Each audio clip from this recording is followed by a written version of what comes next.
What's up, everybody? How you doing? Welcome back to the Punk Rock Review.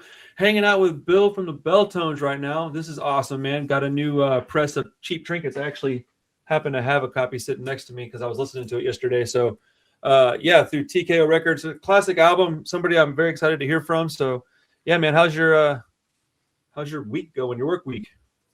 It's over. Nice. That's the best answer. This That's is my exactly Friday. This is my Saturday. shit. Yeah, that's exactly what you want to hear. How's your work week going? What work week? I don't do nothing if I don't have to. That's rad, man. So, dude, I just wanted to hang out with you for a little while today. Here's some history of the Beltones. I got a couple of things that I jotted down that I wanted to bring up. So we'll just kind of see where this conversation takes us, man. I mean, you're pretty easy to talk to, and I can't shut up, so this should be pretty fun.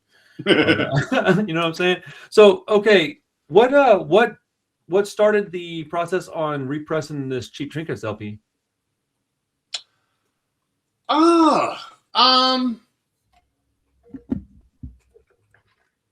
think what it was is like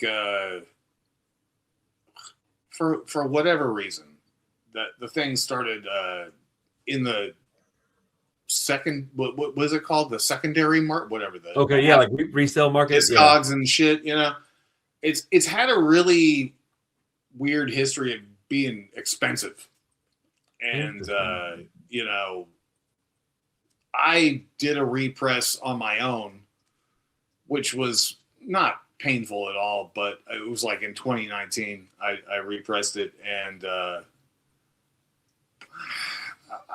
mean, it was fine. I'm not complaining, but you know, it got to the point where that thing started going for a bunch of money. I brought one into the record store, like, here, why don't we, you know, put this on there, and it sold for like 120. That was the repress in 2019. I'm like, well, yeah, I'm like, all right, well, you got to do that again. And I've been talking to Mark about the idea of doing like something different with these things. Not because there's anything wrong with the original version, but it was just like, let's do a little, mix it up, a little mixy schmixy.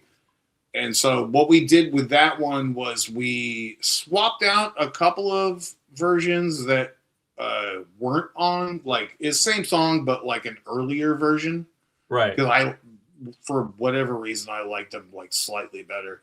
And then we added on stuff that was from that same lineup and threw that on there. Because like we were talking about a couple of different versions of that, just to try and get like some of the other stuff, like some of it that you just won't be able to get. Like the track that's on the end of the one that just came out is like, it only came out on a CD that BYO Records put out. Oh, wow.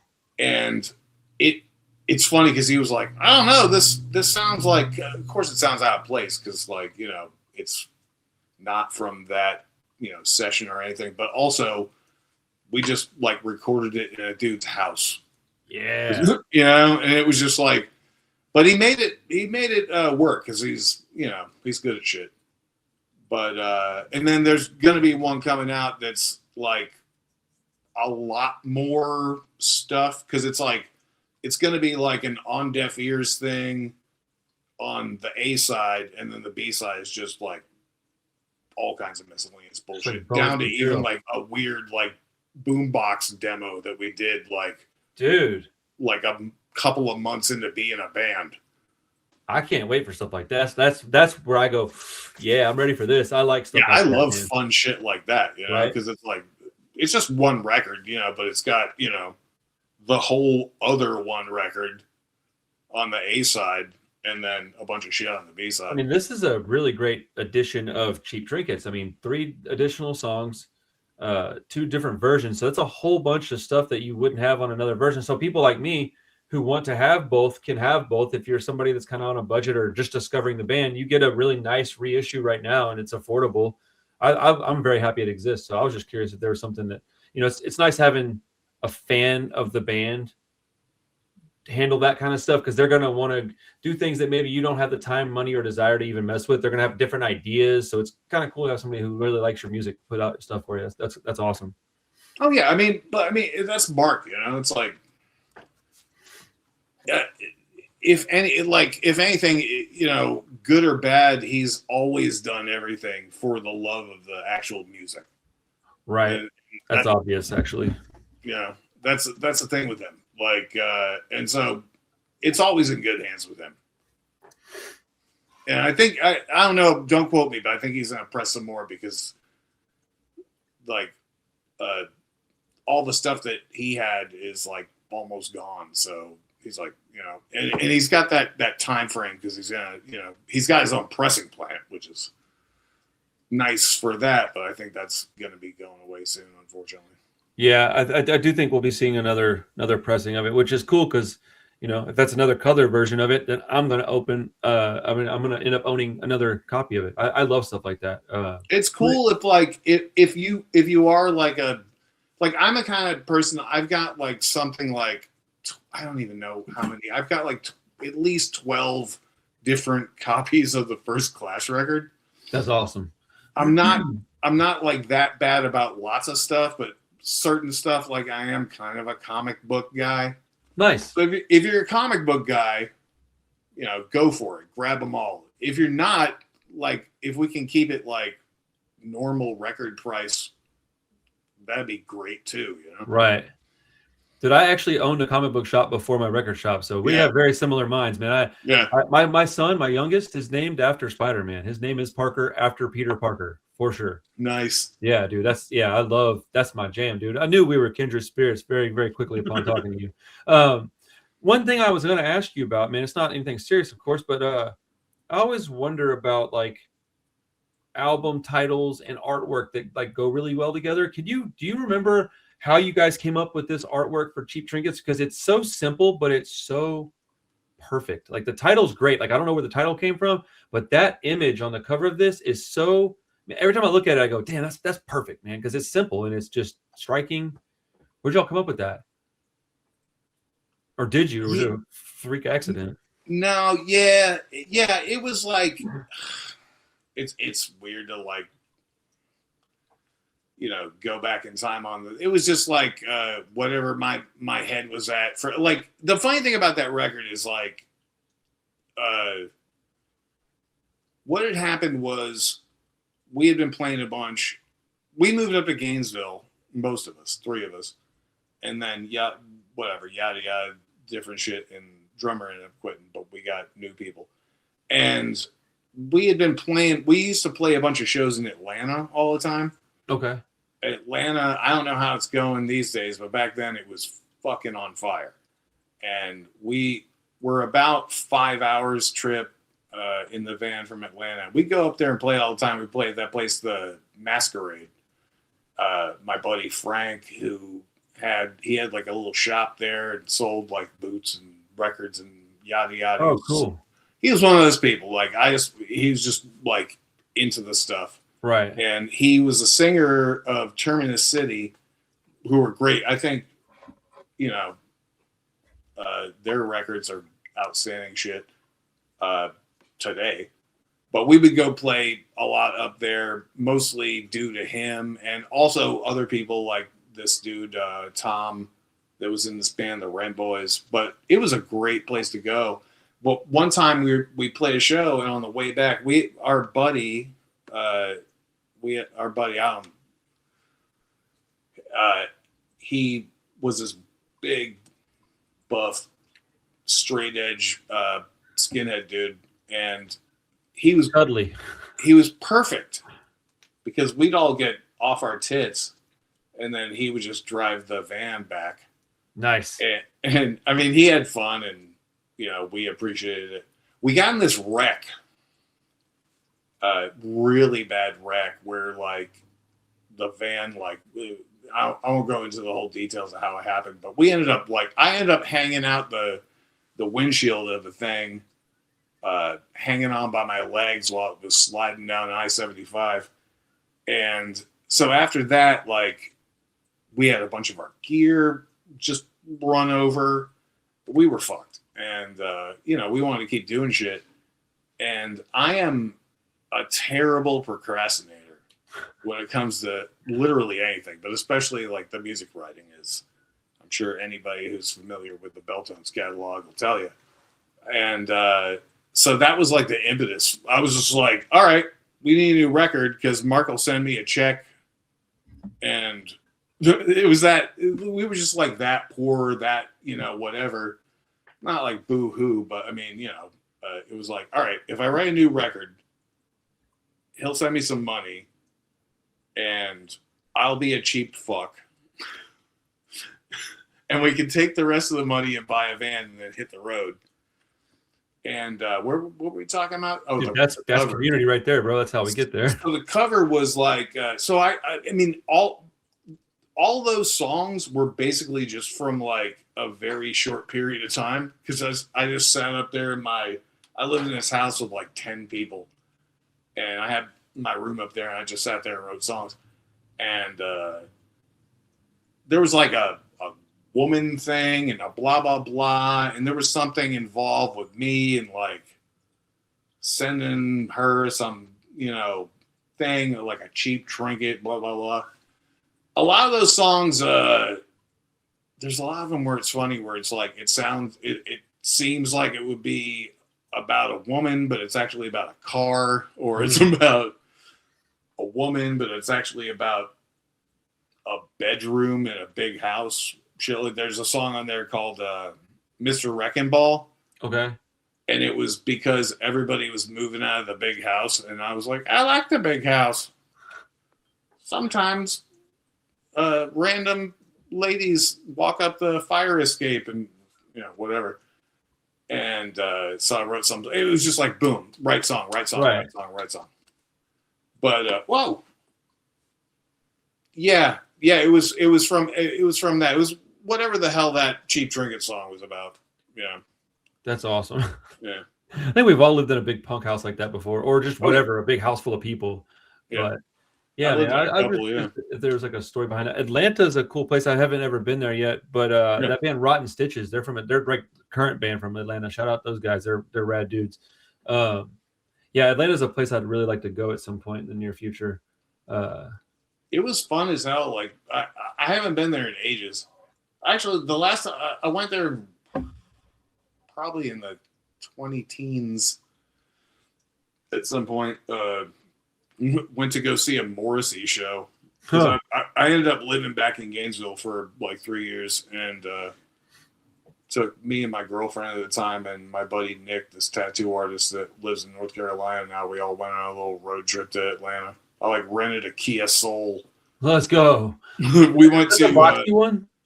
Yeah. Yes. Yeah. Yeah. I was like, I always like looked at him and I was like, when I was driving, I was like, I don't like this. Right. I did that with the Scion boxy car. I was like, this is my God. crazy looking. And then I got inside one. What happened was I was actually at a show back in the early 2000s, and a guy pulls up in one of those Scion box cars, and homie had 2 guitars, a bass guitar, I think he had 2 half stacks, 2 amps, and most of a drum set, all in that little Scion. And I was like, how in the fuck did you get all this stuff here? And he's like just unpacking crap for one of his projects. Or it might have just been helping the band actually. But I mean, it was just stuff just kept coming out of it. And I was like, all this shit fit in there. And it was, I mean, the seats were all laid down, but like, yeah, he fit almost an entire band's worth of gear in that one little vehicle. It was very impressive. That's kind of cool. Yeah, it was like, I was driving that thing and I was like, oh, whatever, car reviews. But yeah. That was that thing with the little. It's basically like a tag you get at a pet store. That's what it looks like. Yeah, it is. It's 100% that. I still have it somewhere like that. Dude, that's awesome. One from that. That's great. So that one is actually a real dog tag that somebody took a photo of. Yeah, it's cool. Not the one that I sent to the lady. That said some shit in French or something. Dude, I love that you sent something like that to a woman. That makes me happy. That shit is, dude. The things that I used to do that I thought were like either clever or even maybe romantic. In hindsight, I go, "Oh, dude, no wonder I was so lonely all the time." I was a fucking idiot. That's the thing. It's so embarrassing because it's like when you look back at that shit, you're like, "Well, of course." Yeah. Right. That's funny, bro. So, okay, I've got a couple of questions to ask that if you don't want to talk about the stuff, feel free to let me know. We won't have to. But I heard that you, I guess, attempted to or were trying to possibly front Dropkick Murphys at one point when Mike had left the band, like way back when. I that was a funny one. Yeah, so there's actually two Dropkick Murphys versions. The first time was when Mike left, and from what I understand, they I'll say it. So I think they tried to get Johnny P. Bucks, Okay. Utters, and I'm not sure about like I heard that they did a show one time or whatever, but yeah, no. Kenny called me up. He got my number from a mutual friend, and I had like an hour and a half conversation with him. Nice. And cool guys, like to this day, love him to death. I just I don't know. Well, first of all, they wouldn't be the awesome shit they are if I was their singer. I guarantee fucking you that. So like, good move, but I actually was like, I can't do it. And Okay. the reason I gave was that I didn't want to stop playing guitar, and I don't think that I was lying about that, because I didn't want to stop playing guitar. Because honestly, like, my thing is like, I feel like I'm a guitar player. Like, I didn't go into this band when we started it. I didn't go into it trying to be the singer. Okay. It was just like we put together the band because me and my buddy Rob both had very specific shit that we wanted to do. It was mostly like, I'll be honest, we were absolute stiff little fingers worshipers, both of us, and we were like, we weren't just like, let's rip off stiff little fingers, but we were young men, so we were definitely ripping off stiff little fingers. And there's lots of evidence of that on, like, especially on Cheap Trinkets.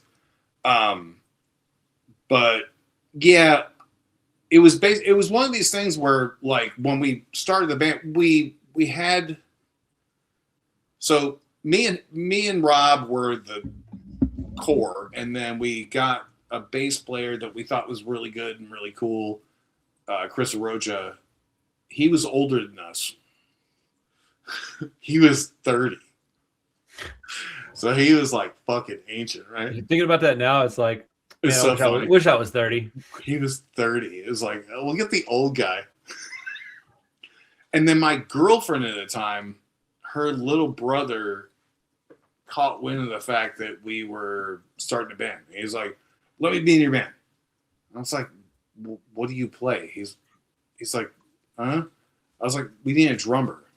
Do you play drums? He's like, no, but I'll learn. And he bought a drum kit, and he learned, like, within a very short period of time, like, well enough for it to be like, all right. I mean, with that, if you have that attitude, isn't that the whole, like, thing that, the punk ethos? Dude, 100%. That sounds like Brett Right? Reed. No, he just was like, no, I'll be the drummer. Like, he never fucking played drums, but That's rad. Yeah, he just wanted to do shit. And I was like, well, with that attitude, how can I say no? Dude, good on you for giving him a chance. That's awesome. Well, I mean, fuck. I mean, he gave himself a chance, right? Because he was like, I'm going to do this. And he did. I mean, honestly, he did get good enough to be at least in a, like, punk band, And yeah, like, that's exactly like, I don't know, like, we definitely were never like, oh, let's be like famous rock and roll people.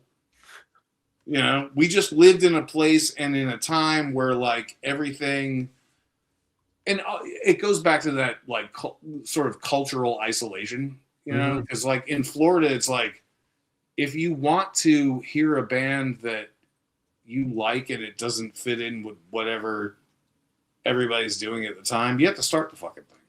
And at the time, Right. it was like definitely like the sort of ska pop punk thing had kind of taken over. And nothing against that, but and because my entry to this whole thing was like I was a huge reggae kid when I was very young. Oh, nice. Oh yeah. But and then like the sort of screeching weasel pop punk thing became really big, and I was this close to joining that band, the Crumbs, which is like my buddy's band, and dude, like one of my roommates was in the Crumbs. Well, actually, two of them were roommates. Me and Chuck lived together too. But and you know, great band. But fortunately for me, or whoever likes the Beltones, I didn't join the Crumbs, and they went and did Crumbs stuff, and that was awesome. The guy they actually did get to do it was a much better choice, because I was just looking to play guitar again. Like I wasn't a singer. I didn't do singing. Yet so many people would like you to front the band. You're like, I just want to play this guitar for a little while. Do I have to sing? Like, you do. You're like, shit, I'm out. If I had my choice, I would just play guitar. Second choice, just sing. Playing guitar and singing at the same time is so much work, especially if you're doing all the leads. If you're doing all the leads, it's so much work. And, you know, it's kind of hard to get loose when you're doing all these jobs. So in hindsight, I would be like, just pick a fucking job, you know? I do think that there's something to be said for bands that just have a singer, because they can belt. Right. Like if you're playing guitar and you're trying to sing, I don't think that I could even. I think that if I were just let loose to do one or the other, it would be a much better result. I've seen a lot of bands that improved once the singer stopped playing an instrument. You know, live. Yeah. You know, they improved live. It was a little more fun to watch them for those exact reasons. It's funny, like people that like it is like a lot more physically taxing, because like singing on, you know, in a live environment and shit, it's physically taxing. Like you're just doing all this shit with your lungs, and also doing the guitar, and then trying to be like somewhat entertaining while you're doing it. I've never been able to do that. Oh, I do this shit. Dropkick Murphys, after I was like, nah, on the singer, because they were like, well, it's between you and Al from the Bruisers. And I was like, well, that's Al from the Bruisers. He's a fucking legend. But that was that's another factor, because I was like, that's Al from the Bruisers. Like, I'm not gonna fucking. Who the fuck am I? That's Al from the Bruisers. And then Rick, who I had broed down a bunch with, Barton, he quit, the original guitar player dude, and they were hit me up again, and hey, you want to play guitar? And I was like, fuck it. And I don't even know why I was like, yeah, fuck it, I'll do it.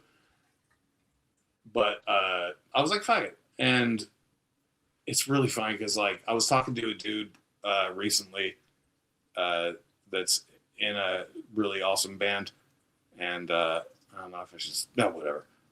Legion 76, amazing band from Philly, and he brought that part up, and he's like telling me that one of the guys in the band was like, yeah, Bill came up and tried out for guitar, but everything he did sounded like the Beltones. And it's like, I mean, you know. I wonder why. That's odd. That's interesting. It's well, I mean, like if you try it out, you're gonna play what you're best at playing, right? You're not gonna necessarily walk in there and be like, I don't know these songs that well. Let me try to chop them all up, make you guys think I suck. Let me play something I'm good at. You can see what I'm able to do. At least in my opinion. I think the thing is, my guitar playing is what it is, and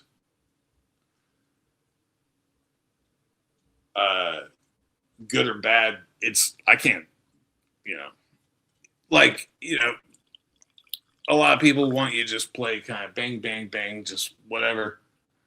I get way too into it. Well, I mean, everybody has a style, and everybody has a style they like as well. And if you're in not if you're in a band, but if you're part of an ensemble that, let's use Dropkick Murphys as an example, they've got a very particular sound that they typically go for. So if you play that sound and you're pretty good at it, yeah, that's cool and all. But if I think personally, if you can bring something to the table that's a little unique, but still, fill the shoes of the person that they want to be in that spot, I don't know.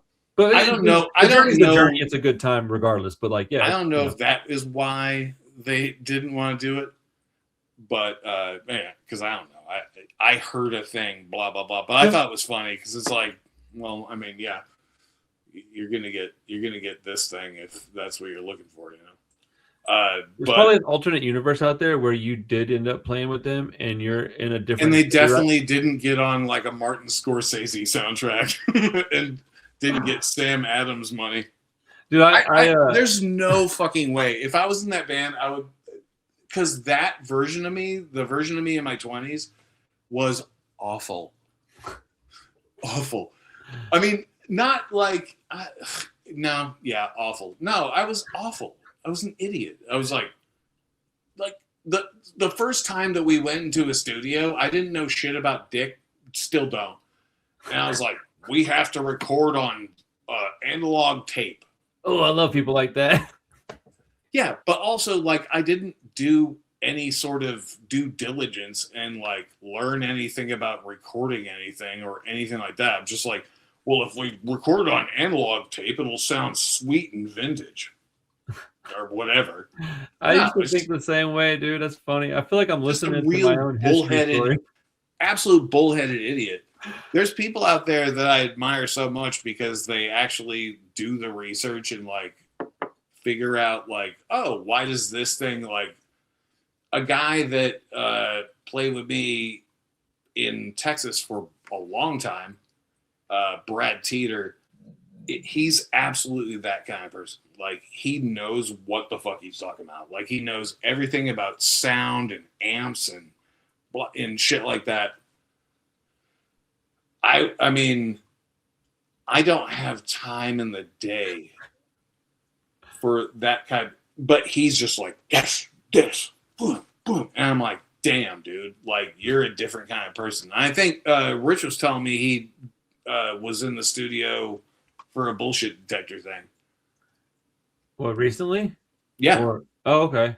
Yeah, I mean they're in there right now. Or I think I don't know what step they're at, but they're in there doing some stuff right now. I mean, I'm very excited. But yeah, whenever I was in my 20s and I only played in 2 bands, but both of them, one of them was like fun and it was very clear we weren't doing anything like big, but it was like I got to figure it out what I wanted to do. And the second band, it had some people in it that you might even know. You know Pete Sosa by any chance, drummer? Played with Street Dogs for a while, played with Roger Romero and the Disasters. He played drums with me.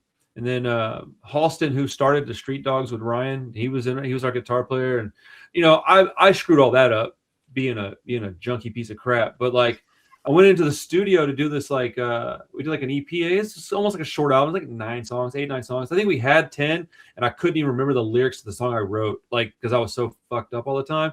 But I went in there and I was supposed to go in and have a whole day to do my vocals. It's an EP. We're a punk band. I should have been able to do that. And I blew my vocals out, I think 3 days in a row because I didn't know what the fuck I was doing. And I just had a sound I was going for. And I just couldn't, I didn't take care of myself. I was like you blew your throat out or some shit? Yeah, it was bad, man. I got maybe 3rd song in, I couldn't even talk. My shit was just gone. So I was real young and I didn't know, like I could do a show and then the next day I could do another show. It didn't seem like that big a deal. But if I go in to like lay down vocals, that might take all day. I just wasn't.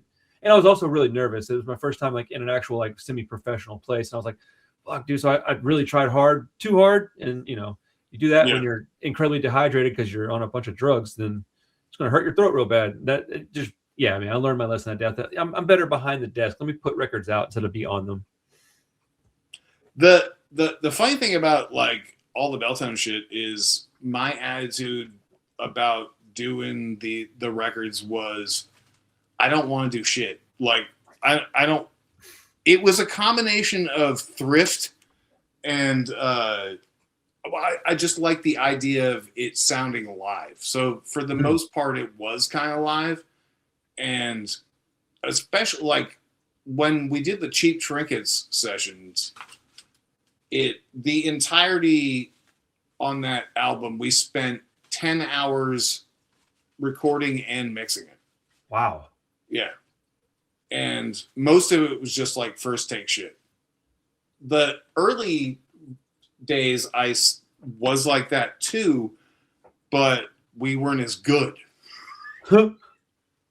So it worked with Cheap Trinkets, but like the early shit, dude, there was this one. So when we did the On Deaf Ears stuff, where most of it was stuff that we'd put out on 7 inches already. And we did the song called Insipid Sedentary Girl, which it's a goofy song that's like kind of like inspired by like the Frank Zappa love songs where they're like, it's a love song, but it's like, love is dumb. And shout out Frank Zappa. We get to so we did all the music, because we did all the music like at once. Bass players sitting in a control room and just running direct. Dude gives us like a reference CD, and me and Rob are driving back. He's driving me, and put it on. There's no vocals yet, and the previous version there was like some guitar intro shit. I don't need, however the fuck it worked. I'm listening to it. I'm like, oh, it's one bit short. So it would be like ding and ding, like it would start with a guitar and then I'd start singing. And I'm like, oh my God, Rob. He's like, what? I'm like, it's short. We did it short. And I was like, okay, what do I do? And my brain goes, I go, I'll start singing right when it starts. And made this dumbass thing in a back. So it started out like, I'm alive, I've been waiting for a girl like you. You're the fun, you're the one, and sip and said, and there you go. And so I was like, I'm a fun, like on the version that's on Deaf Ears, it's like, all my life I've been waiting for a girl like you. You're the fun, you're the 1, 2, 3, 4. Boom, and it comes in. That was to fix the fuck up. Dude, happy accidents. So we didn't have to go, and it's not better, but like, so we didn't have to go back and fucking re-record all the music. Because I was like, come on, time's a wasting. Something I think about, like, just in reference to my own very, very minor and short career behind a microphone, is that like I really like the way that you sing on these records, right? My favorite vocalists of all time are probably Jack Dalrymple and Lars Fredriksson, right? They've got these like 30 sings, similar to like what your vocals sound like. It's like a throaty sing, right? I don't know why I never took that and tried to like, what is that one? I can't see shit. Oh, it's Too Much Shine. There we go. Oh my, bro, what the? Remember we were talking about that last time. I need to get a hold of a copy of that. I don't even need to have it on vinyl. I just need to hear that, dude. I gotta rip that for you somehow. I please, can figure it out. I need to find a copy of that to own at some point in my life, but I want to hear it because I've never heard that. Like that's, yeah, dude. You just blew my mind with that one. But I never tried to go up and do a vocal style like that, which I feel confident I could probably accomplish. I don't know how good it would be, quote unquote, but like I could probably do it, and then I would last longer on stage or in a booth. And I never tried it. I always went in there and like blew my damn throat out. It's just insane, like what I was thinking. But yeah, you make all these choices when you're making music or recording it or whatever, and you get these versions of a song that maybe you didn't think it was going to sound like that when you wrote it, but you get what you get out of it, and people like it, man. It's happy accidents, dude. Like, yeah. Oh, it's just funny as hell. Like nobody knows any better. Hmm. You know, there's a lot of, especially that one, there's a lot of little funny stuff, like the last song, like, because like most of that shit was like stuff we'd done already, but we had, I think, 4 songs that were not, and that was like the original thing that we were going to do was this, and we did a 7-inch because that On Deaf Ears didn't come out on vinyl back then.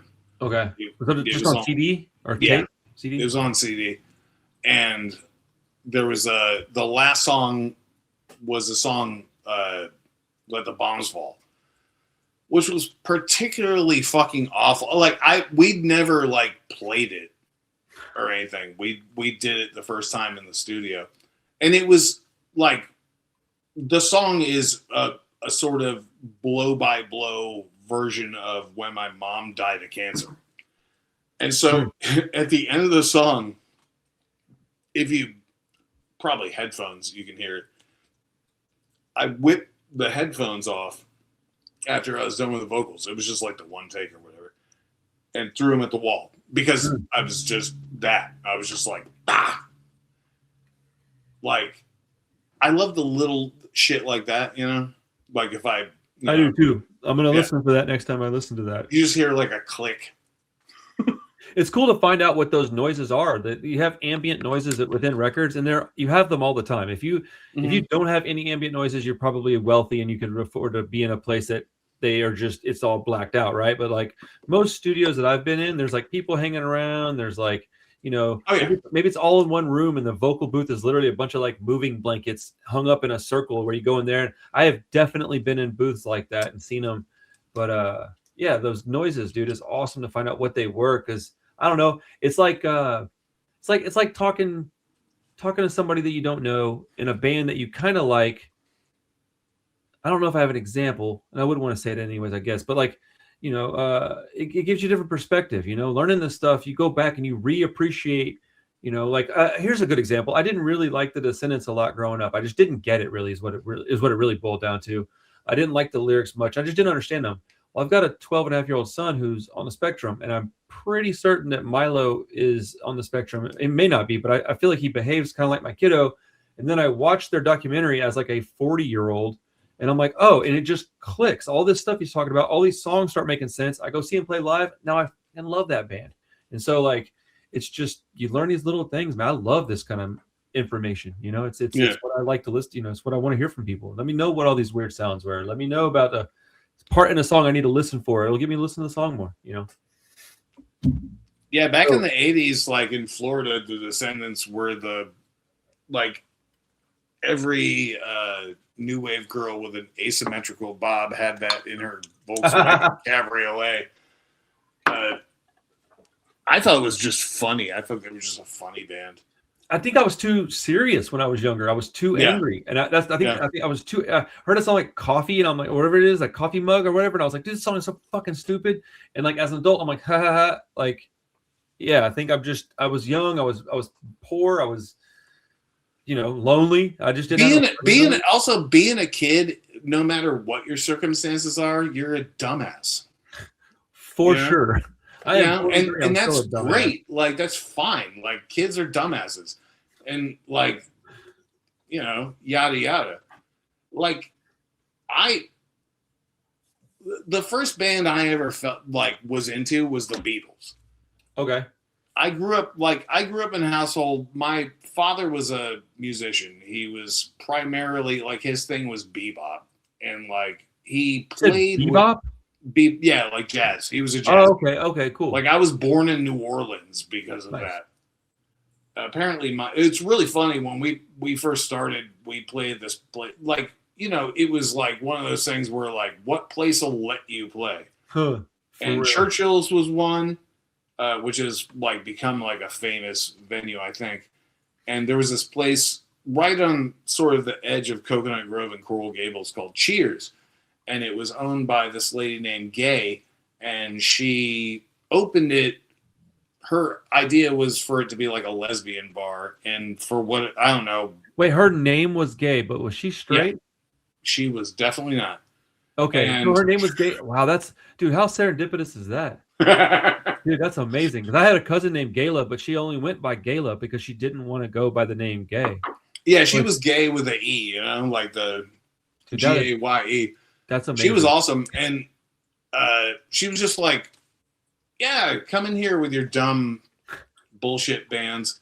And it was a great spot while it lasted, and a bunch of Crumb shows, and a bunch of Beltone shows, Against All Authority, shit like that. Yeah, that was like our little triumvirate back then. Okay, I like it. It was like Crumbs, Beltones, Against All Authority. Those guys. Against All Authority. That band's awesome. Yeah. Oh yeah. I went to their first show. It was like after Hurricane Andrew, and it was out in like Kendall or something. And it was like all the houses were all like fucked up from the hurricane. And there was just like this house party in wherever the fuck it was. And they were a 3-piece at the time. So it was just damn. Like, yeah, it was Joey and no, Joey. What the fuck am I talking about? Anyway, and I told Tim that owned Far Out Records, because I used to go hang out at Far Out Records like all the time. Just like I would go get some beer. I was like 18 or whatever, but I'd go get some beers and hang out at Far Out Records in both locations, the original and the one in the little weird thing. And I was like, "Oh, you're gonna love these guys. You gotta check these guys out." Against All Authority. He joined the fucking band, and he put out their first, LP and stuff. And what am I talking about? Bro, I don't even know. We're just talking. Just having a fun time. No, fair enough. There was something we were talking about. I don't remember. We were just chatting about, dude, Against All Authority's badass. That's what we're talking about. Oh, hell yeah. No, it's awesome. I love those guys. Dude, we used to play a bunch of shows. Oh, we were talking about Gay. Oh, that's so Cheers. Bro. So Cheers, it was right on. So Interstate 95 kind of, when it comes to the end in Miami, right there. So Cheers is right there. And we had like this punk prom thing there and all this shit. And I had won the previous year, so I took myself out of the race. And the first time we played there, Gay was like, "What's your name?" And I told her my name, and she's like, "Is your dad a musician?" I'm like, "Yeah." She's like, I know your dad, because she used to run jazz clubs. That's crazy. And I was like, are you mad at me? Because my dad was kind of a a troublemaker of sorts. Well, I don't know if I kind of got the vibe, but yeah, I mean, I knew him. He was. I mean, I'm no angel myself, but I remember riding in the cab with him when I was a kid. He was definitely a different kind of But I was like, yeah. She was like, she was like, "Is your dad a musician?" And I was like, yeah. And that is just funny, like that Miami jazz scene of the 70s or 60s or whatever the hell, like that's my mom. That's a pretty big coincidence, though. I mean, that's like, what are the odds that she knew who your dad was in real? Like, really though, like that's got to be. That's strange. We have the same name. It goes back like 5 generations. Damn, that's crazy. Yeah. I got 2 boys. I never named a junior. I didn't name either of them a junior. That's good. That's good. I approve of that. They should be their own man. That's kind of how I feel about it. Yeah. How'd you? Sorry. No. Dude, it's funny. You're talking about your dad. Like one time, this is like dads in the 80s and 90s. Actually, probably the 70s and 80s. I would say. I'm 43, so I don't remember anything from like early 80s, but I remember the late 80s because I was like 7, 8, 9. But I remember distinctly my dad showing up in like a mid 70s Camaro T-top and picking us up. My mom's like, "Where'd you get this car?" And he's like, blah blah blah, and he leaves with us. And then he goes on this date with a woman and leaves my sister and I, who I don't think she was even in school yet. I think she was probably sub 5. I was probably 6 or 7 at the time. Leaves us in this car and goes on a date with this lady at the bar for hours. Dude, we were in this car for hours. It was daylight when we got there. It was very much late at night when we left. And my sister's like passed out in the back seat. But that shit was normal, dude. Like your parents just, he'll be fine. Leave him in the car with the keys, radio on. Like people hopped in that shit and just took off with us. And, you know, you just said that about your dad a minute ago, just like kind of how he's a little wild. And I was like, man, my dad did some dumb shit with me when I was young. Here, just stay in the Camaro for 4 hours. Bro, what? I don't have any like real complaints because like he was always nice as fuck to me. He was always super nice. That's a win. Yeah, but you know, I know he was different. You know, and it was funny. It's like I remember years later after we had done a bunch of. There was like a stretch where we like actually were like a normal kind of band and like toured a bunch and all this shit. And I was talking to him and I was like, oh, I went to Europe, blah, blah, blah. He's like, they'll fuck you every time. You know? But I do remember being super baby young and there was a show where he took a chair and kept Miles Davis from walking off the stage. That's crazy. Yeah, if you can remember that and you were there to witness that, that's pretty wild. I was like super young.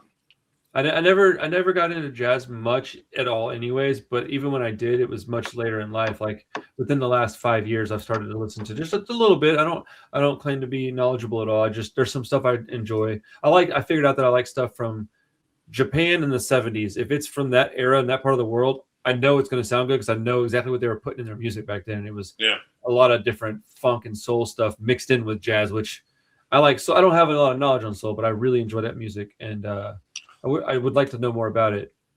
You know, maybe I'd do a deep dive one day. My household was 95% jazz. My mom was a big fan of the Rolling Stones, but she was also they're both like silent generation people. And my dad was like, it's really funny when I was a kid, like I got really into army man shit as a boy does, you know, like I was like, I want camouflage, like young. And, you know, he was conscripted in the 50s and spent like a bunch of time in Alaska, like at a radar installation. Whoa. And he could, I mean, you know, wow, whatever. But I mean, he could smell that I was like, I want to be an army man. And he was like, he kind of took me aside and was like, don't join the military. Dude, you know? for real. He was like, it's a terrible, you know. And that's an accurate statement. It is terrible. It's funny because like, I would have loved it. I mean, I think. The military? Like, I think I would have. Interesting. I mean, what made you say that? I never stopped wanting to be an army man. But because that was like one of the few things that he ever said to me, like where he was like, you know, don't do this. I kind of took it. You know, like, you know, my older half, all my shit is like half this and half that.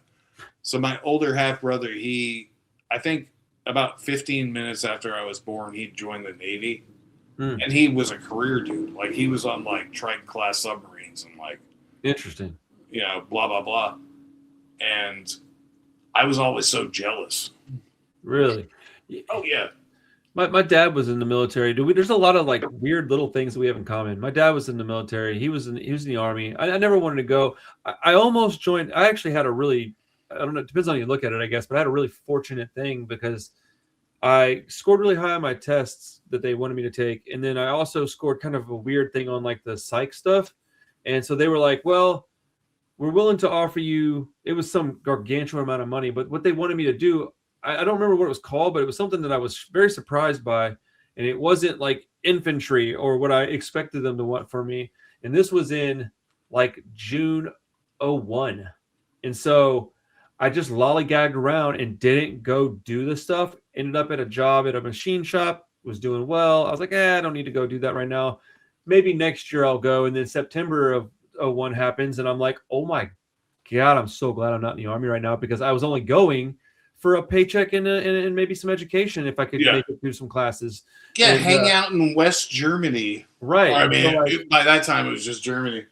Yeah, and so I'm patriotic to a degree, I guess. I think it's kind of a polarizing thing these days, but like, I don't want to go to a war when I don't even understand what the hell's going on, dude. No, thank you, man. Like, I'm it's scary, but anyways, it's just weird, man. Like I'm all about the military preventing us from being invaded. Right. Past that, like, come on. Yeah. Man, that's the thing. It's like we kind of need the military. Otherwise, I'd be like, screw the military in general. Yeah, we live in the world. We live in a real world. That's the thing. Yeah, we live in a place on a planet where people do this stuff. So you have to have, a security guard at your front door. Otherwise, people will just come in your home. So, but and I have a lot of admiration for people that put their lives on the line for me to be able to sit here and talk to you on the computer. Like I'm not one of those guys where I'm like, oh, and then screw the veterans. No. Dude, the veterans should be getting incredible treatment. They are getting screwed, and we need to fix that. Take care of them first. 100%. So because they did a thing that, whether or not, I mean, you can talk about like Vietnam or whatever, blah, blah, blah. It's like, if they were lied to, that's not their fault. They're always lied to. They get trumped up and they get all these like, hey, because if you want somebody to go and do a thing for you, right, you have to make that enticing. Most of the time when it includes violence, it's hard to entice people to go out and risk their lives and maybe never come home to their kids again, or maybe their wife's pregnant and they never even met their kid. That's a scary concept to these people, and I don't envy that at all. So yeah, you probably did lie to them a lot. I mean, it's got to take a lot of psyop bullshit to convince people and like try and invade this country. So crazy. Yeah, like try and do it. Like there's not a lot of reason for us to go and do bullshit here and bullshit there. Oh no, we got our nose in a lot of people's business. And I don't want to get into a long conversation about it, but things are pretty jacked up right now, man. I mean, they really are. It's kind of a scary world at the moment, man. And like they've been worse. Yeah, I always think about today. I don't really consider 10, 15, 20 years ago, because it's not 10, 15, 20 years ago. I just go, yeah, it's been worse, but it definitely sucks right now, and it can improve. For sure. Doing so, slim to none, but it is what it is, dude. We don't even understand those people. They're so powerful and so wealthy that people like you and I can't even understand like what it is that they're trying to do. Because I don't understand wanting to be the president. I don't understand wanting to be a billionaire. Like I don't want $1 billion. Like I was talking to my friend yesterday about this shit, dude. I was like, if I made more than $500,000 a year, it would change me. And I don't think I would ever want more than that. And that's a lot of money. And also you'd have a target on your back all the time. 100%, dude. And you would it would change your brain, because you'd be like, everyone is garbage. Everyone is trying to take my shit. Yada, yada. Yeah, man, for sure. I'd like to think that I'd still remain the same, at least for the beginning of being, having money. And I would be able to give a lot of it away, because there's so many people that need help. And I'm not some like, angelic anything. I'm just a regular dude, but I do have friends and neighbors that could use some help. And if I had the money, I would think that I would help. And so I don't want to be rich. I have no desire to be rich. Rich is here, man. Like I got what I want right now. I just need a little extra cash to pay the bills. Like, my whole life, and I've done pretty well once in a while. And like by accident, I made a little money. Yeah, like I've done pretty well at like bartending or whatever, like done pretty well. And every time I'm like, hey friends, let's go get sushi on me. 100%. And I'm not asking for anybody to be like, hooray for Bill. I don't know what to fucking do with it. Let's party. Right. We'll be dead sometime soon. Let's party. And like that's dude. And I'm not I don't think there's anything like super virtuous about it, because it just makes me feel good.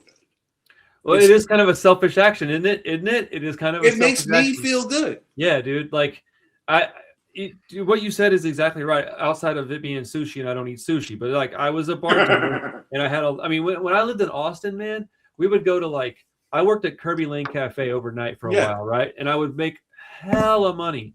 We'd go to like Spider House at 7 a.m. I'm like, dude, let me get a round for everybody. Dude, that's like 200 Yeah. bucks. Just boom, gone. I didn't. Yeah. If my rent was paid and my girlfriend was happy and I had some beer in the fridge at home, I was typically a-okay. So like, what do I need this money for? And I was very irresponsible with money back then. So I definitely bought more rounds than I should have. But like, you don't, dude. Like, am I worse off now because of that? No, dude, not at all. No, I'm better off, man. I have lifelong friends because of that shit, man. Like, yeah, yeah, you can tell somebody's like priorities, like how they treat their friends. Like if you go, and it's again, it's not like a pat on the back thing. It's just like who is this person? Well, I know that guy constantly just like does things behind the scenes for his people. Oh, well, then that's probably just like a good person. Like that's somebody I'd like to know. I just want to know them. I don't. Yeah, good person. You know. Anyways, we're talking weird. No, shit yeah. I every time I did that, it was because I thought it was fun. It is fun. I didn't go past that. I was just like, this was fun. It is fun, man. That's the best part about doing it. Yeah, it's like, come on. Yeah, that's. I mean, haven't you been the friend that got your dinner paid for before? Because I have. So like, why not just put it back in the universe? It's so nice, but you also feel like I always hate it. I'm always like, come on. But you know what? When you buy it, you feel great. I never even gave a shit about how they thought. I was just like, now, food for everybody, right? Drinks, booze, blah blah.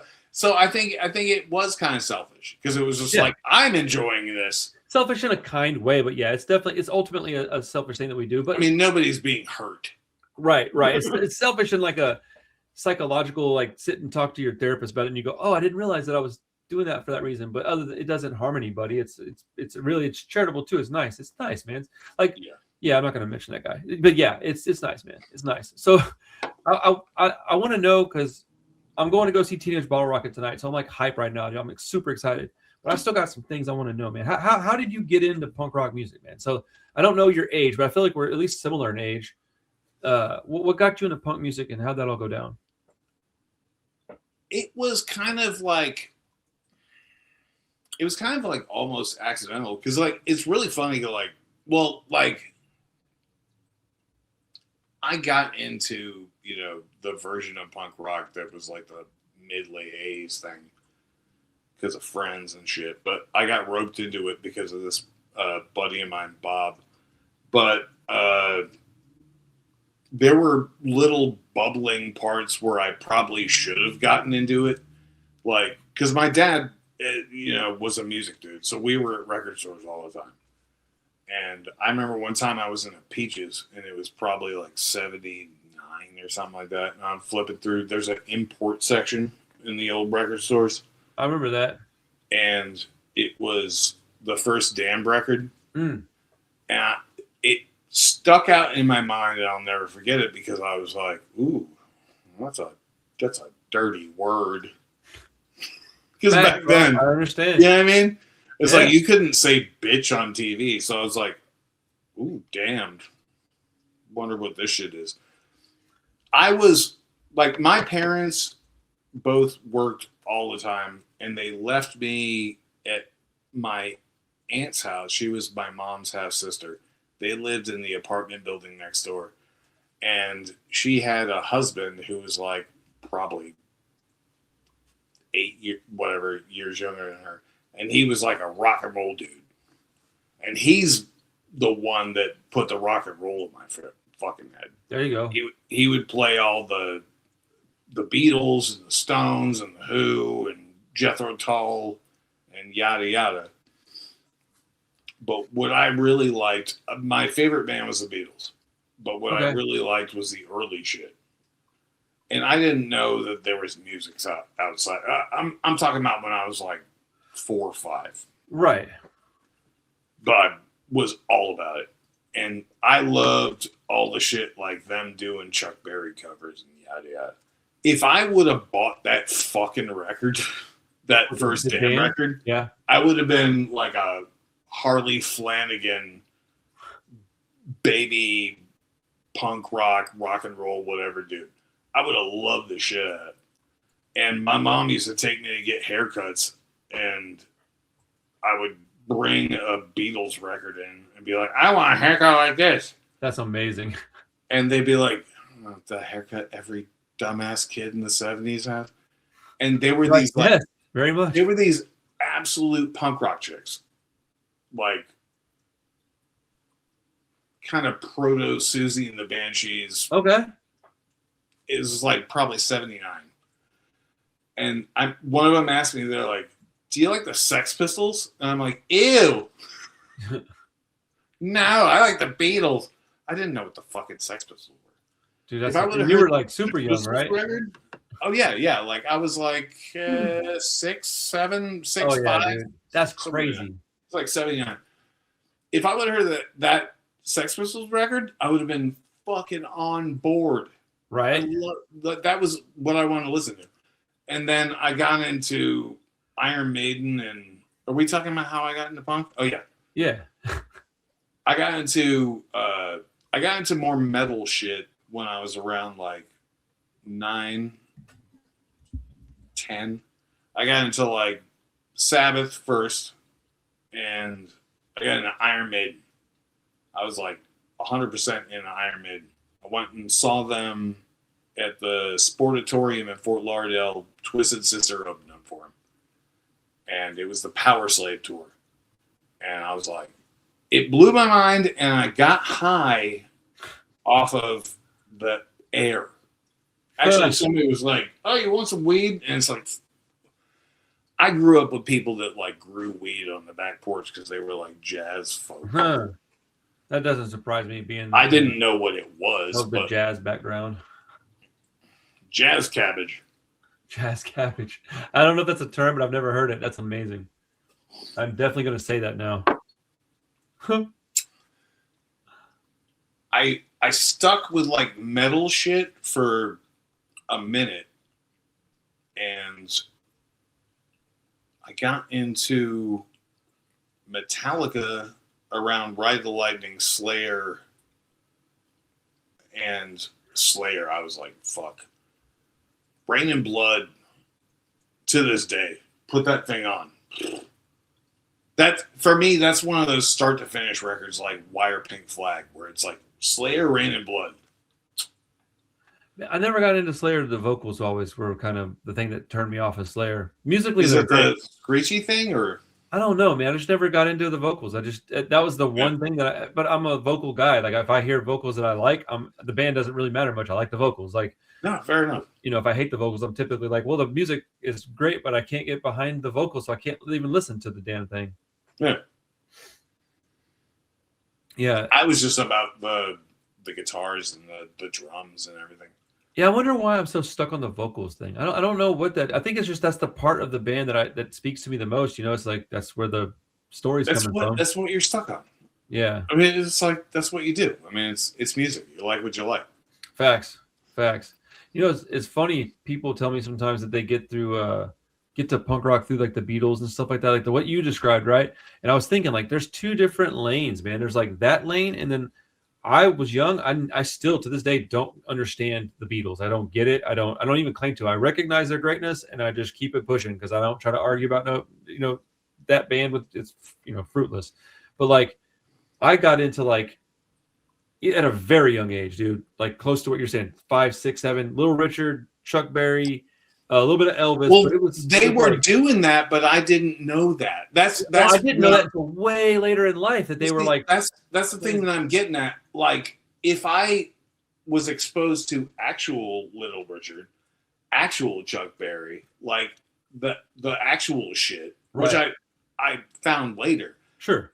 It was the Beatles doing that shit. That's what I liked. That's what really got me, was them doing American rock and roll.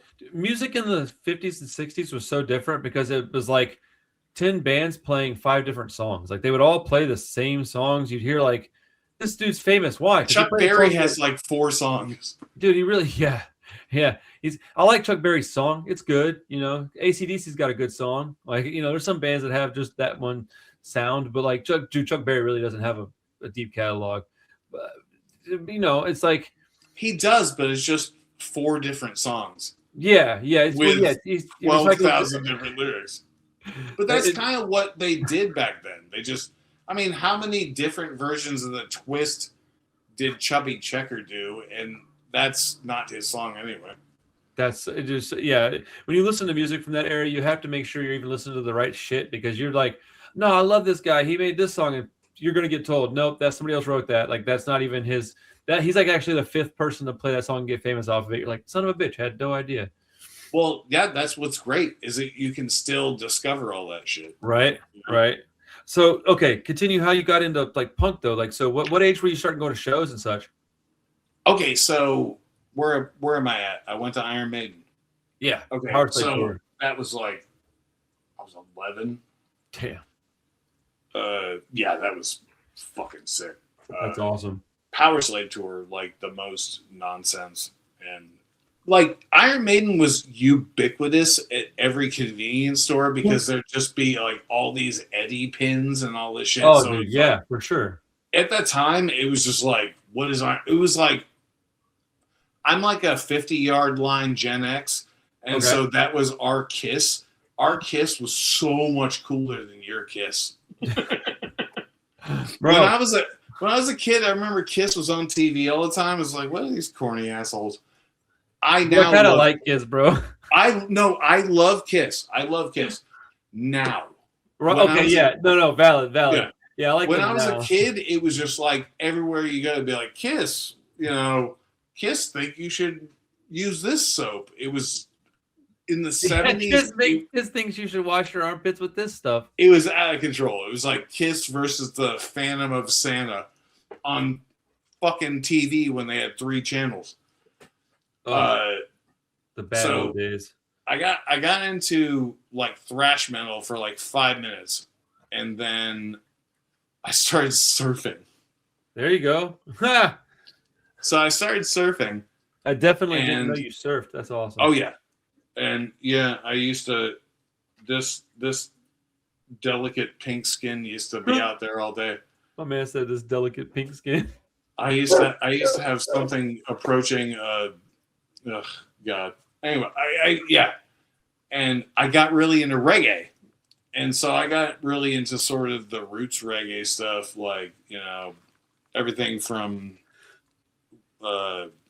sort of Catch a Fire Bob Marley to like Steel Pulse True Democracy. Oh yeah.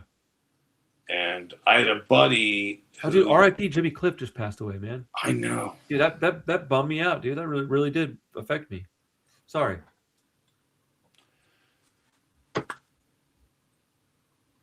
Toots and Jimmy and yeah. I mean, all right, bummer. I know, dude. Sorry. You were talking about radio. Down there in Miami and shit, we have a really close connection to Jamaica. Yeah, that doesn't surprise me. Where I lived back when I was young, there were a ton of Jamaicans and really kick ass. Like there was this restaurant called Boo-Noo-Noo-Noos, and that was all like for me growing up down there. That was all just part of my culture. Yeah, absolutely. I wasn't like part of their culture, but like no, that pink skin wasn't gonna. No, get out of here, kid. But they were all cool, absolutely. And I was more like an age thing. I'm thinking like there's like, dude, you're like 15, get out of here. Like I was thinking more of age than anything. Oh no, I'm younger than that. You're still like a little kid. Damn. 15, I was like a skinhead. Dude, you had like a long history of music. That's crazy. Well, I mean, I didn't get into it like that until I was like a teenager, man. Like I had like the Chuck Berrys and the Little Richards and stuff because my dad liked it, but he died when I was 16, and I didn't start going to punk shows till I was about that age. And it was only because my older brother talked my mom and let me go to see Rancid one time, and it was actually not even Rancid. It was Lollapalooza, so it was Metallica, Soundgarden, Rancid, and the Ramones. And he talked her into letting me go to that, and that kind of changed my whole life. I still have a shirt from that show, and I mean, but I was like much older. I didn't start going to shows like really going to shows till I was almost 18. My mom wasn't about that shit, dude. She was strict, man. I didn't get to, she wasn't about that life. I went to the first Lollapalooza because these dudes that I worked with at Bennigan's were like, "Hey, Bill, Yeah. They were like, "Hey, Bill, you got a van?" Because I had a Volkswagen. I had like a 1970 Let's Volkswagen go. van. They're like, "Will you drive us up?" Because at the time, the only show in Florida was Orlando. And they're Okay. like, "Bill, will you drive us up to go see Lollapalooza? We'll buy you a ticket." And I was like, "All right, say no more." Hell yeah. And I got some Thai food. It was like fried rice, and I squirted it with so much hot sauce that I didn't notice that I had some on my finger, and I wiped it in my eye. But the show was, yeah, I was like, ow. The show was fucking great. It was like Susie was there, and dude, Ice-T's body count thing. Let's go. It was wild as shit. He did something with Perry Farrell from Jane's Addiction at the end of the show. I actually saw Jane's Addiction before they were famous at Ronnie Wood from the Rolling Stones club in Miami, but that's a different day. But yeah, what? Ugh, you go. Dude, Jane's Addiction. I never really cared for that band much, but when they fell apart this past year, they fell apart. Yeah. Man, Perry Farrell punching what's his face on stage, like fighting what's the guitar Was it player? Navarro? Yeah, Navarro. They got into like Yeah. a physical altercation on stage at their like last show ever or something. Or maybe it was a reunion show. I can't remember which, but like Yeah. on stage, like Navarro is playing and you can't really tell anything's going on. Perry Farrell starts flipping out and ultimately like socks him, and you can see him, he's playing like, "What is your deal?" And then Perry Farrell storms off all diva like, and then that was that. But yeah, big mess. Shout out Jane's Addiction. When I was a little, like, I think I was like 15 or something, my buddy Greg was like, "Hey, let's go to this show." And I'm like, "What is it?" He's like, "I don't know, some shit, but there'll be girls there." And it was Jane's Addiction. Nice. And they were definitely not famous because it was just like a club. And I felt like I was on ecstasy. Good. Which I was not on. I was going to say, were you on ecstasy, Bill? Is that what happened? I was not. And yeah, nothing against that. But it was wild as shit. Dude had this, Perry Farrell, he had this big weird hat with like lights hanging off it. And it was like a vent. It was like a club. It was like maybe 200 cap. Dude, that guy's an interesting cat, though. He's a weird dude. That show was cool as fuck. I don't know if they were ever that cool again, but that was I'm gonna say probably not. No, yeah. I was gonna say no shade thrown, but I think I just threw some shade, so I'll just shut my mouth and just keep it pushing. Okay, I swear to God, I'm gonna get you to tell me where your first punk show was. I keep forgetting to ask you that. First punk show. Oh, fuck. This is like my favorite conversation I've had in a while, dude. This has been fun. Fuck. Shit. God damn it. My brain is like 45% bacon. I mean, bacon's delicious, sir. First punk show. It was probably something at the Cameo. It was probably. What city is the Cameo in? So the Cameo was in. It might still be there. It's what's now, fabulous South Beach. Okay. Miami. Back then, like all that shit with like the, all the hotels and stuff, like none of that. It was all boarded up. Like it was a place where like a 13-year-old could go buy a quart of private stock. Damn. Yeah, it was just like absolute fucking Wild West, but it was in a city. Florida's a wild place, man. I've never been, but it's probably a lot less wild than it used to be. I would imagine most places are, at least what I'm thinking of, wild, anyways. First, it might have been like there was. I don't remember if there was like a Dead Boys one where it wasn't like it wasn't all. No, that one was canceled. I think. Fuck. My brain's broken. What year, like approximately? You don't have to give me an exact date or anything. Like, what year was it? Like, so what was your entry point? What bands got you really going? Like, you listen to them, and you're like, shit, this is the direction I want to go. Oh, Bad Brains. No shit. Oh yeah. Man. No. Okay. The thing is, I wasn't super interested in punk. My buddy Bob, who was like one of the sort of early skinhead dudes in South Florida, was like, "Oh, Bill," because I was like the surfer dude. Okay. And I had this like hair and all this shit. He's like, "You like reggae? Skinheads are all about reggae." And I'm like, "Oh, okay." Older guy, and he was right.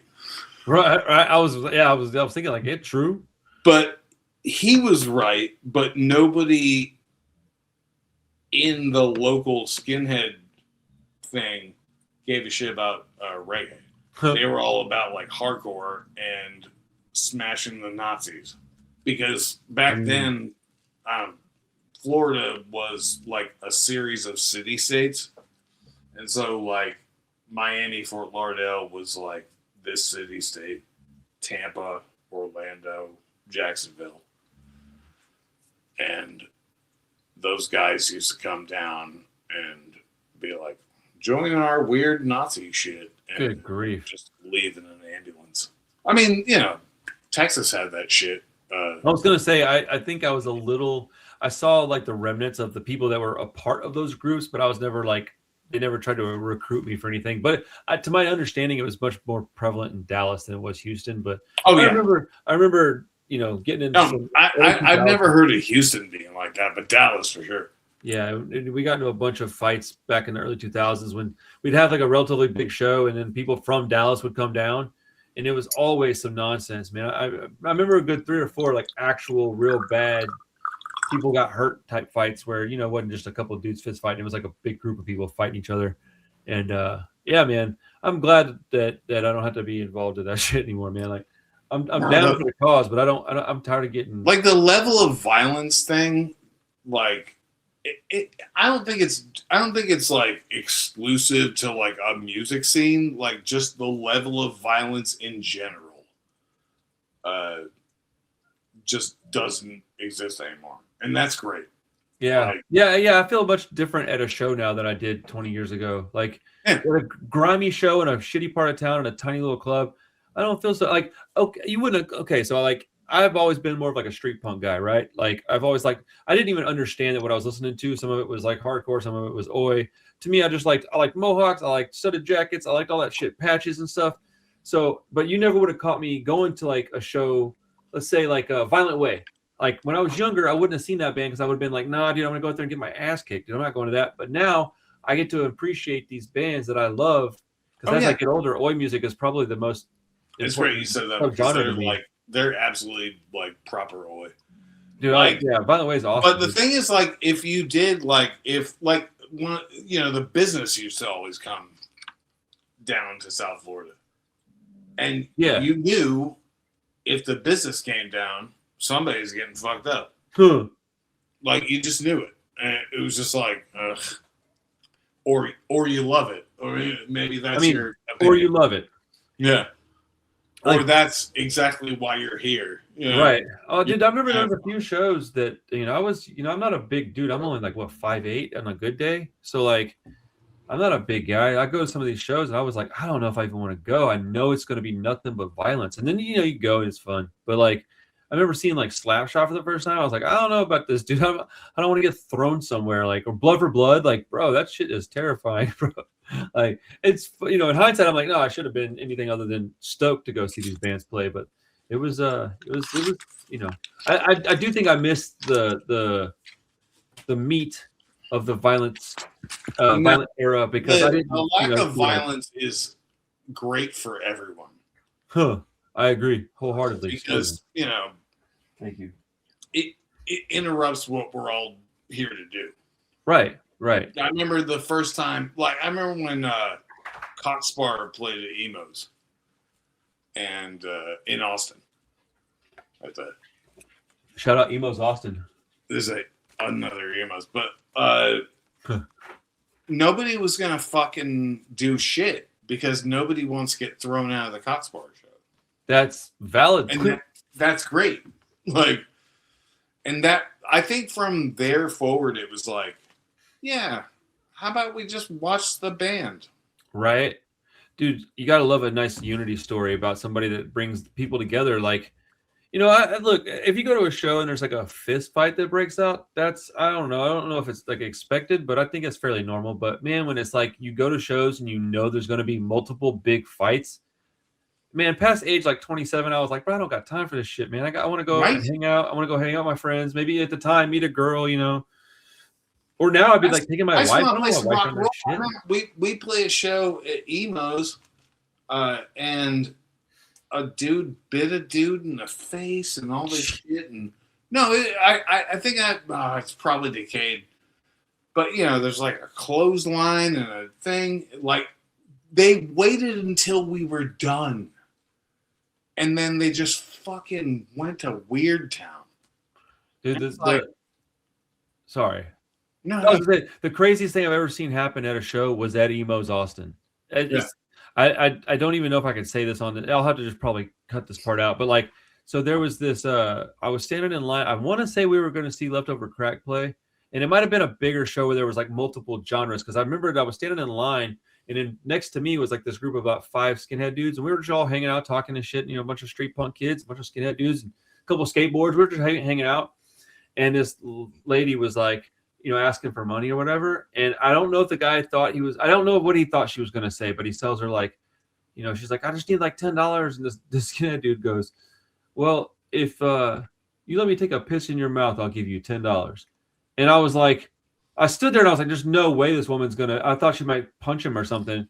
And she literally just got down on the ground and opened her mouth. And then like everybody's looking at this guy like, well, you said it. You shouldn't have said. And then he just pees in this chick's mouth. No, bro, right there on the side of the road. No, yeah, dude. The messed up part is that he just, when she got up and did like this, he like shoved her and was like, "Fuck out of here," and like didn't even give her the $10, bro. Like, no, bro, like didn't even give her the $10. Can you imagine washing your mouth out with that, not even getting the 10 bones, bro? What are we doing, man? No, that's no stick of gum, nothing, bro. Not even a little. All of that is terrible, but you not sticking to the plan is terrible. Yeah, bro.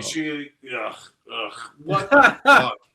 Yeah, dude. Like it's I remember Templars played at Emo's one time, and who? Templars. Yeah, shout out Templars, dude. And whoopsies. And we had so many fun nights with those guys. But the club next door started macing people. It wasn't anything to do with the show at the Templar show. And it turned into this whole nonsense because they were just the club next door to Emo's, like the proper Red River and 6 Emo's. Yeah. They started macing a bunch of people. And everybody in the damn show at Emo's is like, oh, fuck. And I ducked into the weird little room to the right where you put all your gear. It's not about punk bands or anything. It's just the times. Right. No, things are just different now than they were even 20 years ago, 25 years ago. They, when I got really going, I've only seen a few really genuinely crazy things at shows, and I'm glad I got to see a lot of great shows. Like, even when I mentioned Blood for Blood earlier, we saw them at Fitzgerald's Houston, and it was amazing, man. That show wasn't really particularly violent. It was a rough show. People were moshing pretty hard and the crowd, but like it wasn't violent per se. It was fun, man. It was good times. Okay, so Sun's like in your face. I'm gonna get you out of here in a second. Before we get going, we can always talk anytime you want. So if we got another topic, man, I say we do it if you want. What are some bands right now that you're listening to? Just shout out a couple of bands that are maybe I don't want to say like unknown. That's kind of rude, but like bands maybe are just not coming up, or bands that maybe you've discovered and I haven't yet. What are a couple that you're listening to? Anything you got? I know we mentioned Alvilda at the record store that day, and I love that. No, yeah, I go. Well, I'll shut this shit. Cool, hell yeah. What we did. Yeah, I go in like. God, I like so much music. Alveola, I love because it's like perfect, pure pop. It really is so good. So good. Perfect and pure So pop is exactly what that is with Yeah. guitars, not just synthesizers. No, it's like it's really good, and like the guitar leads are really good and everything's great. Fuck. What was the one that homie sent me? I'm sorry. Oh, dude, you're not bothering me at all. Well, I mean, I love. I can tell you, like, Homefront's great. Shout out my boy Nitty, Homefront, bro. Homefront's so great. Everything that, like, when it comes to European stuff, anything that Maxime touches. So Maxime is the dude that's responsible for Reeks. I knew that's who you're talking about. Yeah, that's what I thought you were talking about. Yeah, that band Reeks is awesome. That's great. Like, that stuff is like. Is that homie from Lions Law? Yeah. Okay, that's what I thought. Yeah, dude. Lions Law. Yeah, Victor's a different dude. Like, he's like so fucking cool. All the stuff he does is awesome. I love Kaleko Urdangak. I'm sorry if I'm not pronouncing that right, guys. Oh, bro, I mispronounce everything. My Basque brothers. I love the Basque. I could tell you. Maybe next time we talk, I'll tell you the story about when we went to the Basque. Not the last one, but the initial one.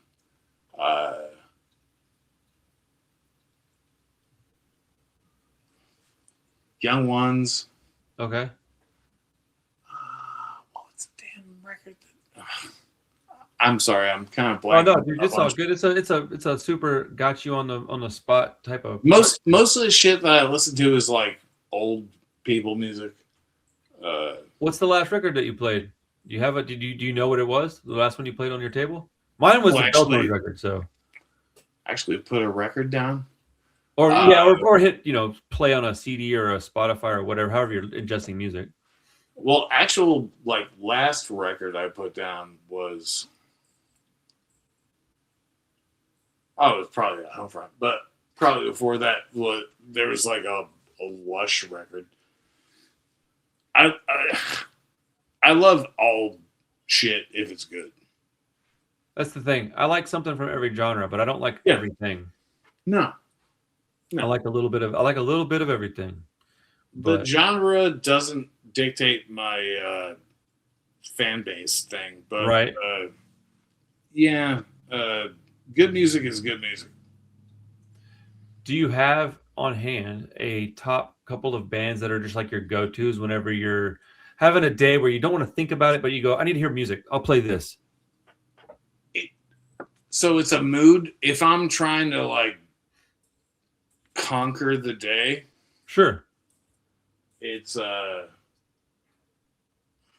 what's those guys that do the I'm so spaced. Who's the Glorious Dead Lay Under Waves guys? Oh shit, I don't know. I don't know what that is. There's a whole bunch of shit I don't know what it is though. I have figured out by doing this channel that I thought I knew a little bit about music. I don't know shit about shit. That's the shit where I'm like, let's go. I'm gonna try and figure it out before I Google it or whatever. B.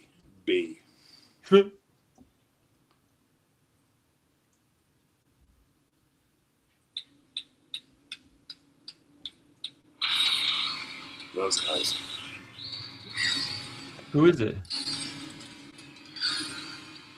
Sorry. No, you're good. Battle Ruins. Battle Rose? Or Ruins? Battle Ruins. Oh shit! Hold on, dude. Hold on. Yeah, is that? Where are they from? Are they from? I think Boston. Boston, right? They're like what's the other band that they did? They did that other band. It was like the same guy. Battle Ruins, and then that hardcore band. Anyways, yeah, that band's badass, dude. So good. That's a really good way to like close this chapter of our conversation out, because that you need to go listen to Battle Runes. If you're still watching this, that band fucking rules. They do. What was the hardcore band that they had? Oh my goodness. I have a cassette tape. Hold on. Do you listen to cassettes? How do you listen to music most of the time? Honestly, streaming. I hate it. Most of us do. I've got so many thousands of records and I just stream shit. I'm lazy. That's how, I mean, dude, if somebody tells you they don't do that, they're full of shit. Like, yeah. I have a tape deck that I got from this dude that fixes up shit and consigns it at 1, 2, 3, 4 go. I haven't even played it. Yeah, Battle Ruins. I'm so irritated that I can't figure out what the other band is that they have. I know the one. God, dude, what about that band Puffer, dude? That band's fucking awesome. Yeah, dude, yeah. I just go in I'll go in little phases, and it's funny because like people at the store will be like, "Bill, why are you listening to all this egg punk?" I'm like, "What the fuck is egg punk?" They're like, "The shit you're listening to." Oh, there it is. Fucking Rival Mob. I knew I had this shit. Yeah, that's what it was. Rival Mob. Dude, I was never gonna remember this until I found that cassette tape. Yeah, shout out Rival Mob. Shout out Boston hardcore bands. I was talking to my buddy that the other day about that. I think that Haywire is the best live band going right now. Like whether you like their music or not, it's almost irrelevant, man. Their live show, it is so fun. Like it seems to be relatively safe outside of maybe like getting jumped on by a mosh or something. But like I've just seen so many videos. I've filmed 3 different sets of theirs, and it was insane every single time. They're so fun, man. So fun. Before we get out here, man, are you guys doing anything new with Beltones? You got any new stuff coming? No. I mean, Mark's putting out that thing, but yeah. So I was just curious. You never know, man. You might have been like, actually, I'd have been like, but man, dude, if I didn't have to go to this show in a few minutes, I would sit here and chat with you all day, bro. It's been a pleasure. Thank you so much for your time, Bill. Awesome. How about this? I will come up with a couple of like interesting topics. I'll shoot them to you maybe after the holidays if you've got some time and you want to hang out again. We can do this again. I think we have a lot in common. So, and I appreciate your personality, man. So I think we should do this again. If you have the time and desire, I'll just hit you up after the end of the year and we'll see if there's some time for us to sit and chit chat about something. We'll come up with something cool to talk about. But dude, thank you, man. Is there anything you want to say before we get out of here? No. Oh, yeah. That dude, hanging out with you. Simple man, bro. I appreciate it. And I will be back in your side of the country at some point. One of the bands on my label, they're going to be playing Gilman, I think in April, and I'm trying really hard to get out there with them for that so that I can I love, dude, the Bay Area, bro. I've only been to a handful of places. I haven't traveled much, but I got a spare bedroom. Man, that part of the country was one of the coolest fucking places I've ever been, man. It was awesome. So hell yeah, man. Thank you for your time. Enjoy the rest of your evening. If you got something you need from me, let me know. Everybody out there, you know what to do. Go listen to Beltones. Go listen to punk rock. Go see a show. Dude, get out of your house, man. But yeah, have a good day, everybody. Love you guys. Peace. And